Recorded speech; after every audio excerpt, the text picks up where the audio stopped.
Okay. More Patreon questions. Sanjay's 1990 560 SEL.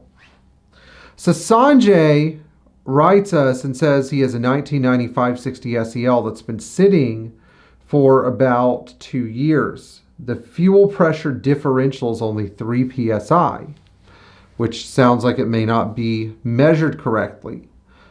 Because of this, the car ostensibly probably has a lack of power, does not start and run well.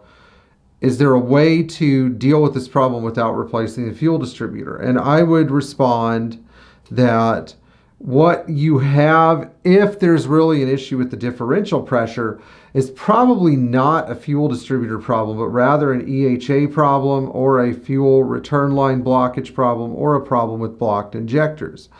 And if the car was sitting for 2 years, and by the way, we don't know if it was sitting for 2 years. Let's assume it was sitting for 5 or 7 years, because it's always better to assume the car's been sitting longer so that you get into a more diagnostic and troubleshooting oriented mindset, because 2 years really isn't that long. The first thing you do is pull the EHA off after you verify it's not leaking if and when the engine is running, and see if the screen inside the EHA is blocked. The EHA should be able to pass fuel from one side to the other. Then if you take a 9-volt battery and you apply power to the EHA, by the way, don't do this around gasoline, it should close, and that will increase the differential pressures. Now, the next way we know if your fuel distributor is bad or not, we have to ask the question, are we getting fuel to all 8 of the injectors? You have to fix the EHA first, then you can see what your fuel delivery to the injectors is like. If you have restricted fuel delivery to all 8 injectors, as in you turn the pump on, you deflect the airflow meter plate, maybe hot wire the fuel pump relay to make the pumps run continuously.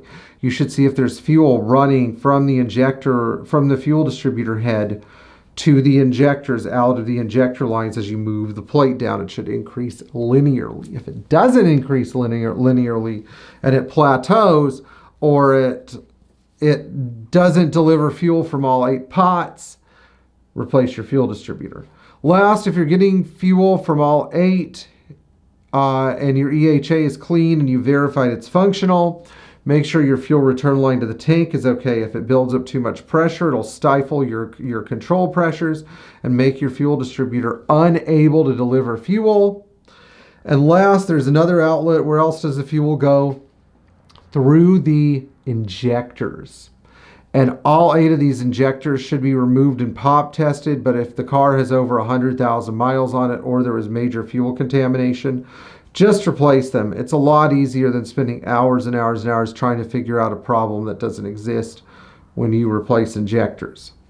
Now, to add a couple of other little quirks in here, we need to make sure your fuel tank doesn't have any rust. If the car was sitting longer than 2 years and it was exposed to moisture, there could be rust in the gas, so you could fix everything and it'll come back and haunt you again. And last, you need to check your working pressure and your control pressure and get specific values instead of looking at the differential now. And Sanjay sent me this email. He only sent me this statement there was a 3 psi pressure difference because it's ostensible that his mechanic didn't provide him with the actual numbers. First of all, don't use psi to measure your pressure difference. You've got to use bar. And the bar, that the number is 0.3 bar or 0.4 bar with the EHA unplugged. When you plug it back in, it should be 0.3 bar. 0.3 bar, if you take each 0.1 bar is roughly 1.5 psi.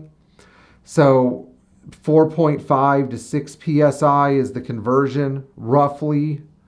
We'll say, though, it should be in the range of 4.5 to 6 psi pressure difference, actually, which is not that much if you think about it.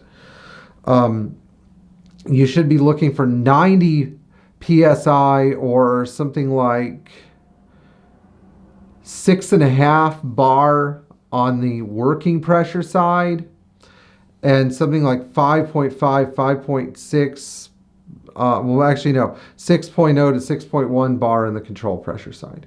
Anyway, Sanjay, I wish you the best of luck, and I hope that some of you other people found this information useful. We love and appreciate our Patreons. Thank you so much, and good luck with your classic Mercedes.